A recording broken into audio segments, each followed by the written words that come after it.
유통기한이 다 된 제품만 골라 사는 사람. 운 좋게 성공한 사람에게는 특징이 있다. 자신만의 이익보다 전체의 이익을 우선시하는 것이다.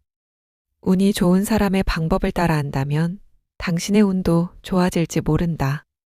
일본 상장기업 옐로우햇의 창업주 카기야마 히데사부로 회장은 슈퍼마켓이나 편의점에서 식품을 살 때 꼭 유통기한을 보고 일부러 유통기한이 임박한 것부터 산다고 한다. 유통기한이 다 된 것일수록 신선도가 낮으니 맛도 떨어지고 냉장고 안에서 썩을 위험이 큰데도 일부러 손해보는 상품을 선택하는 것이다. 유통기한이 지나도 팔리지 않으면 가게는 그 식품을 폐기 처리해야 한다. 폐기하는 것은 아깝고 슈퍼마켓은 손해를 본다. 그러나 유통기한이 도래되기 전에 사면 그렇게 되는 것을 막을 수 있다. 하루라도 유통기한이 긴 상품을 고르는 것이 상식이다. 손님의 입장에서 보면 유통기한까지 날짜가 많이 남아있는 식품 쪽이 신선하고 오랫동안 보존할 수 있기에 이득처럼 느껴진다. 고객이 자신의 입장만을 생각한다면 슈퍼마켓은 보다 많은 식품을 버려야 한다.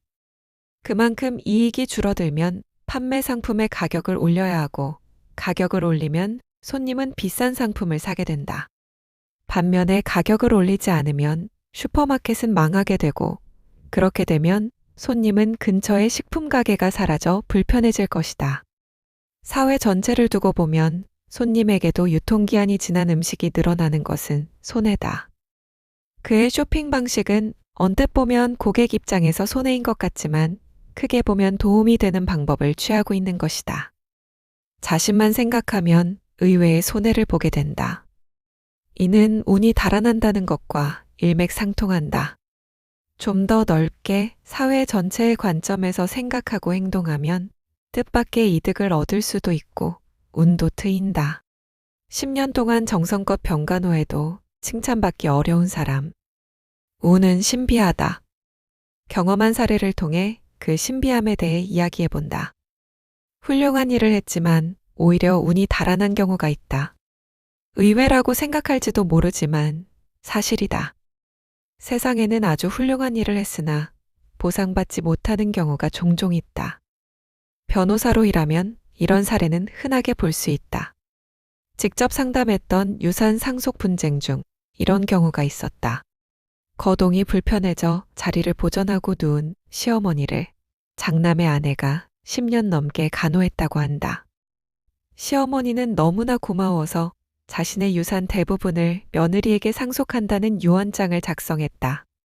그러나 자식들은 이 유언장 내용에 크게 반발했다.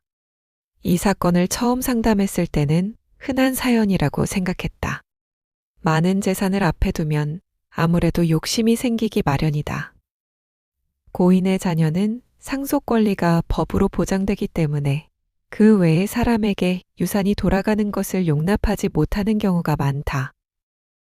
이 사건을 접했을 때 친자식들이 자신들을 제쳐두고 혈연도 아닌 며느리에게 재산을 나눠주라는 유언에 동의할 수 없다는 이야기일 거라고만 생각했다. 그러나 관계자의 이야기를 들으면서 내가 잘못 생각하고 있었다는 사실을 깨달았다. 자식들 모두가 큰며느리에게 유산이 돌아가는 것을 싫어한 이유는 욕심도 욕심이지만 며느리를 향한 악감정 때문이었다. 그 여자가 어머니를 잘 모신 건 인정해요. 하지만 항상 자기에게 감사하라며 생색을 낸 건 용서할 수 없어요. 친자식 중 한 명이 무심코 말한 얘기다. 어머니를 돌봐드려야 한다는 마음은 자식들 모두에게 있었던 것이다. 하지만 실제로는 그럴 수 없는 사정이 있었을지도 모른다. 그런데도 너희 대신 내가 어머님을 돌봐드렸어. 그러니 나한테 당연히 감사해야 하는 거 아냐? 라는 태도를 보였다면 싫어할 만도 하다.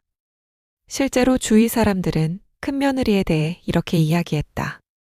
시어머니를 간호하기는 했지만 분명 재산이 욕심나서 그런 게 틀림없다.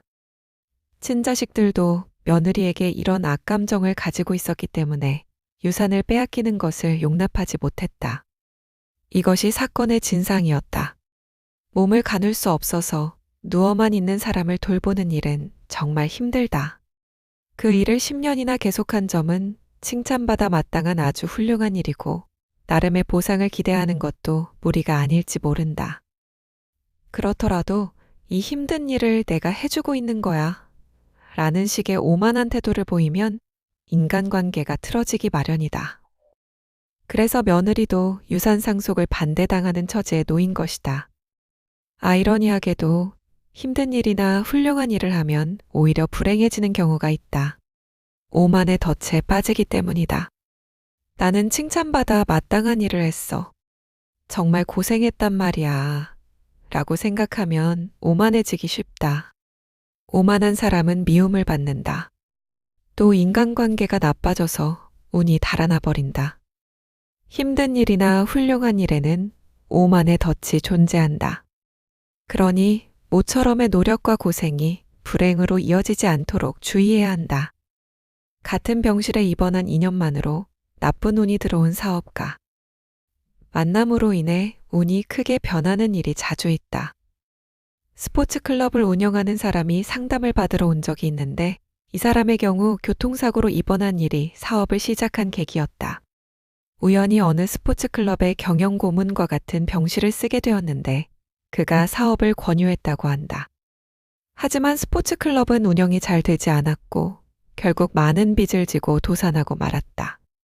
만약 그때 그 사람과 같은 병실을 쓰지 않았다면 이렇게 되지는 않았을 겁니다. 의뢰인은 한탄하면서 말했다. 이는 만남이 운을 나쁜 쪽으로 바꾼 사례인데 그와는 달리 우연히 알게 된 사람과 공동사업을 해서 성공한 경우도 있다. 이처럼 좋든 나쁘든 만남은 운을 바꿀 수 있다. 그만큼 만남은 소중하고 누구나 나쁜 운보다는 가능하면 좋은 운을 불러오는 만남을 원한다. 하지만 어떻게 해야 좋은 운을 가져다 주는 사람과 만날 수 있을까? 인격을 갈고 닦는 것이 그 지름길이다. 훌륭한 인격을 갖추면 주위에도 역시 인품 좋은 사람이 모이게 된다. 인간성이 좋으면 인품 좋은 친구가 늘어나기 때문에 좋은 운을 부르게 된다. 좋은 인품을 갖추면 좋은 만남이 늘어나서 운도 좋아진다. 이것은 진리다. 왜 좋은 사람, 나쁜 사람 끼리끼리 모일까? 좋은 사람을 사귀는 것. 이는 행운을 부르는 비결 중 하나다. 변호사로서 수많은 사람을 지켜보며 좋은 사람 주변에는 좋은 사람뿐이고 나쁜 사람 주변에는 나쁜 사람뿐이라는 신기한 사실을 알게 되었다. 재판 의뢰인과 상대방도 그렇지만 대부분 다툼거리를 만드는 사람 중에는 타인을 위기에 빠뜨리거나 상처 입히면서 자신의 이득을 추구하는 나쁜 사람이 꼭 있다. 그런 사람의 관계자를 조사해보면 역시 비슷한 유형의 나쁜 사람이 잇따라 등장한다. 반대로 항상 주변을 신경 쓰며 당연하다는 듯이 타인을 돕는 좋은 사람도 변호사를 찾아온다. 예를 들면 사업 관련 법률 상담으로 찾아오는 이들인데 그들 주변에는 역시 비슷한 좋은 사람이 여럿 있다. 변호사 일을 시작하고 나서 나는 옛날부터 전해오는 금묵자흑이라는 사자성어가 사실이었음을 깨닫게 되었다. 좋은 사람을 사귀면 자연스레 주변에 좋은 사람이 잔뜩 늘어난다. 좋은 사람들 뿐이니 당연히 다툼이 적다. 게다가 곤란할 때는 주변에 도와주겠다는 사람들 뿐이다. 그러니 항상 기분 좋게 지낼 수 있을 뿐 아니라 일도 잘 풀린다. 근심 없는 마음으로 일에 집중할 수 있고 필요할 때는 도움을 받으니 쉽게 성공을 거둘 수밖에 없다. 좋은 사람과 어울리면 늘 행복한 인생을 살 수 있다. 반대로 나쁜 사람과 어울리면 자연스럽게 주변에 나쁜 사람이 모이기 시작한다. 그러면 항상 다툼이 끊이지 않고 곧잘 사기를 당하거나 상처를 입기도 한다. 마음은 항상 경계심과 불안으로 가득 찬다. 좋지 못한 기분으로 지내는 사이에 스트레스로 몸이 망가지고 결국 일도 제대로 할 수 없게 된다. 남을 속이거나 다치게 해서 한때 큰 돈을 번다 해도 언젠가는 역으로 사기를 당하거나 다쳐서 모든 걸 잃을 수 있다. 즉, 나쁜 사람과 어울리면 불행한 인생을 보내게 된다. 좋은 운을 부르고 싶다면 좋은 사람과 어울려라. 변호사의 오랜 경험을 바탕으로 하는 조언이다. 소매치기와의 인연이 소매치기만 모이게 한다. 왜 같은 유형의 사람들은 끼리끼리 모이는 걸까? 정말 그럴까라는 의구심을 품는 분들도 계실지 모른다. 하지만 사실이다. 나도 이런 신기한 체험을 한 적이 있다. 지금으로부터 약 40년 전 신출내기 변호사 시절의 일이다. 일이 별로 없어서 솔직히 경제적으로 조금 어려웠다. 당시 묘한 인연으로 알게 된 부동산 중개 일을 하는 사람이 있었는데 그가 나에게 일거리를 소개해 주었다. 바로 소매치기 변호였다. 나는 변호사이기에 상대방이 범죄자이건 불쌍한 피해자이건 똑같이 의뢰자의 대리인으로서 변호해야 한다. 오히려 죄를 범한 사람에게는 반드시 변호하는 사람이 있어야 한다. 공평한 재판을 해야 결과적으로는 사회 전체의 범죄를 줄일 수 있다. 이는 변호사의 역할이자 의무로 나 역시 그렇게 생각하고 있다. 그래서 의뢰인이 소매치기라도 마다할 이유는 없었다. 당시에는 오히려 일이 많지 않던 시절이라 기쁘게 의뢰를 받아들였다. 착수금을 받고 변호를 해서 집행유예를 선고받는데 성공의 보수도 받았다. 경제적으로 힘들었는데 겨우 한숨 돌릴 수 있었다.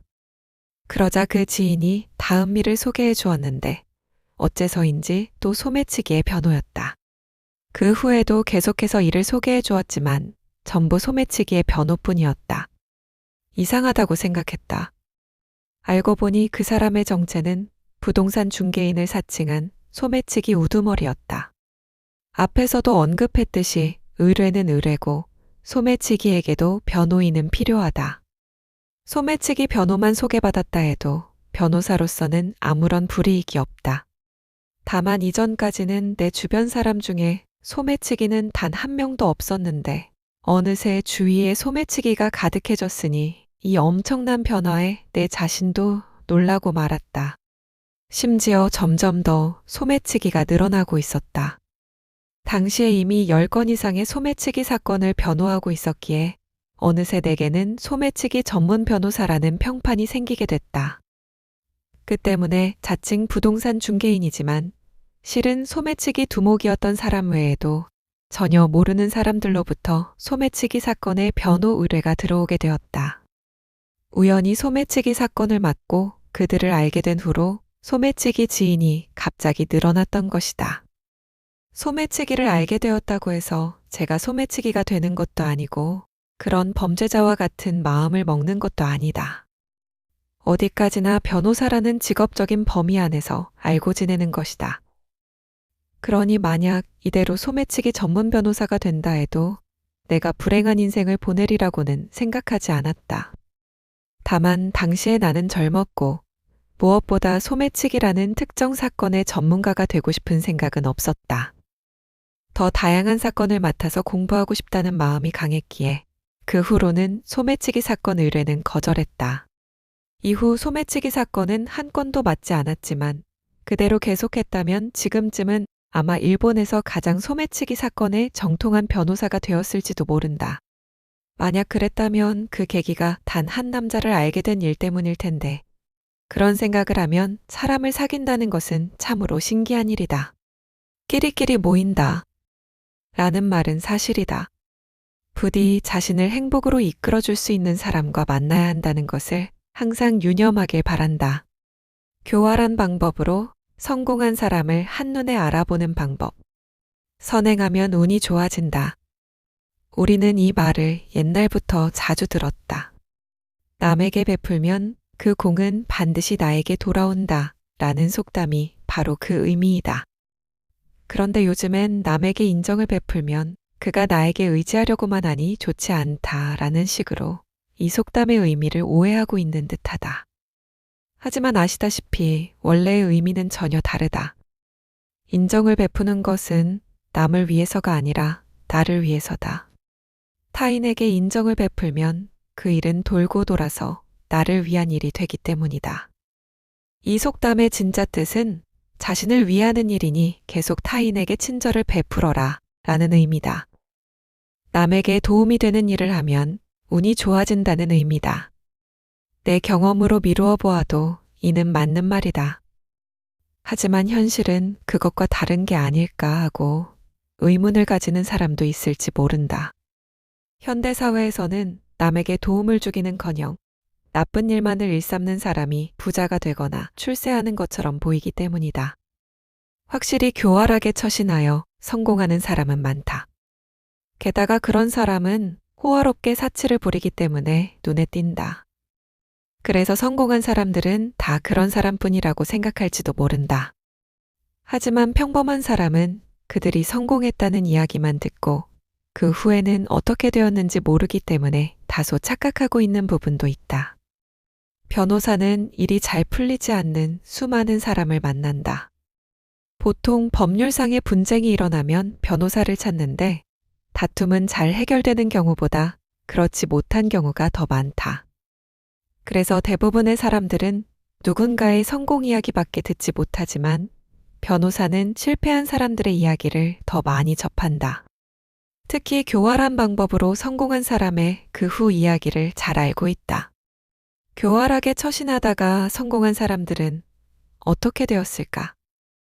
악행으로 얻은 성공은 오래가지 못하고 곧 불행해진다.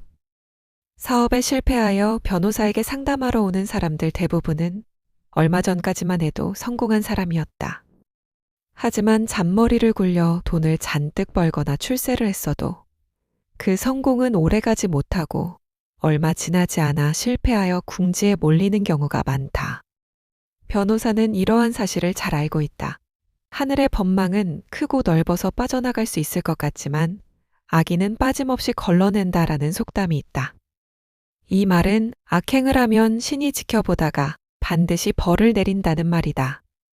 악행으로 얻은 성공은 한순간이다. 진짜 행운은 한순간이 아니라 오랫동안 지켜보아야 알 수 있다. 지금까지 운을 읽는 변호사 일부 내용이었습니다. 인생의 모든 문제에는 반드시 답이 있고 그 답은 언제나 책 속에 있다. 책답사였습니다.